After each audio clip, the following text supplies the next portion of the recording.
ஜாதகத்தை பார்த்து அந்த ஜாதகருக்கு அதிர்ஷ்டமான குழந்தைகள் பிறப்பாங்களா அப்படின்னு எப்படி தெரிஞ்சுக்கிறது?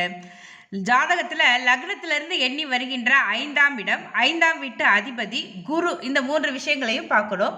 5ஆம் இடத்துல எந்த தீய கிரகங்களும் இருக்கக்கூடாது, சுப கிரகங்கள் மட்டுமே இருக்கணும். 5ஆம் இடத்து அதிபதி ஆட்சி உச்சம் பெற்று இருக்கணும், கேந்திர திரிகோணங்கள்ல இருக்கலாம்.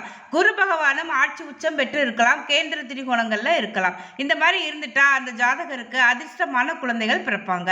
இல்ல 5ஆம் இடத்து அதிபதி கெட்டு போயிருக்காரு, அதாவது ராகு கேதுகளோடையோ சனியுடனோ சேர்ந்து இருக்காரு, பார்வையில இருக்காரு. 5ஆம் இடத்துலயும் சனி, ராகு, கேது இந்த மாதிரி தீய கிரகங்கள் இருக்குது. குரு பகவானும் நீசம் பெற்றிருக்காரு, 6, 8, 12 மறைஞ்சிருக்காரு. 5ஆம் வீட்டு அதிபதியும் பகை நீசம் பெற்று 6, 8, 12ஆம் இடத்துல மறைஞ்சிருந்தாங்க அப்படின்னா நிச்சயமாக ஜாதகர் எவ்வளவு வசதியாக இருந்தாலும், பொருளாதாரத்துல உயர்நிலையில இருந்தாலும், குழந்தைகள் பிறந்த உடனே மெல்ல மெல்ல மெல்ல மெல்ல பொருளாதாரம் நசுங்கும்.